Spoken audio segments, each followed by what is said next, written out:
Rodney Korn, co-founder of PTA Global, as well as a master trainer for Technogym.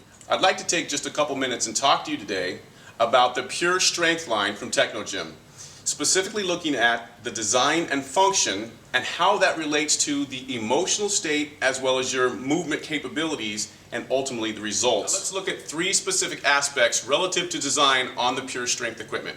Number one is the leverage system. The leverage system has specifically been designed to take a linear, fixed path of motion and adapt it to the biological and dynamic path of motion, or the instantaneous axis of rotation in the specific joints. If we can closely or more closely adapt how the leverage system moves to the body, then we have a much better experience because the feel from an emotional standpoint is smooth. There's no excessive pain or pressure on specific joints throughout the motion, which will increase the experience. An aspect we'd like to talk about is relative to pressure points. And this is how both the aesthetics as well as the biomechanics meet to create a much better experience.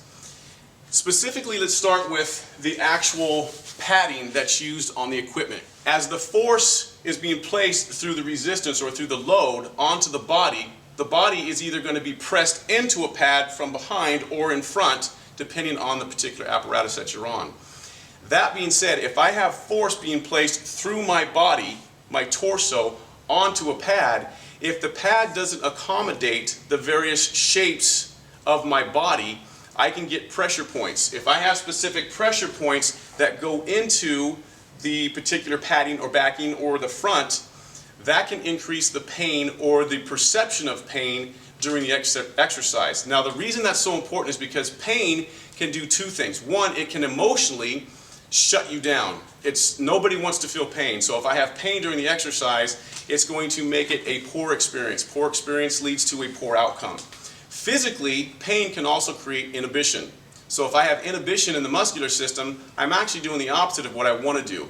That can ultimately lead to instability of the joint, and that could lead to a joint injury or a muscle injury, depending on how long and how intense that particular pain is. The second component relative to pressure points, and the third aspect that we want to talk about, is the actual hand grip itself.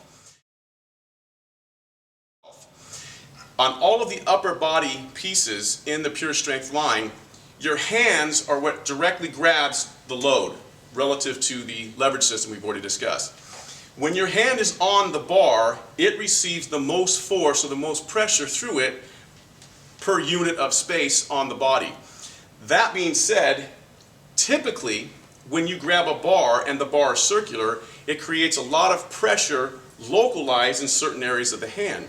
Again, if I have pressure in certain areas over time, and depending on how much load I have, that can create a pain or a perception of pain. Now again, it's the same principle. If I have pain in my hand, it can decrease the experience emotionally and make this a bad experience, something that I don't want to continue to do. Which is above and beyond that, looking at the physiology, the hand is a very important component because we know fascially, the fascial connections from the fingertips all the way through the shoulder girdle are extremely important as far as the stability of the shoulder. So if my hand has stability, and if my hand is comfortable, and if my hand is able to create a grip without pain, I can increase the stability in my shoulder joint. When you're doing pulling and pressing movements or pushing movements, your shoulder joint is one of the primary joints. Decrease the hand stress and strain and allow this grip, which has been specifically designed to pattern to a closed grip hand, and you increase stability in the shoulder joint. Better experience, better biomechanics, better result in the end.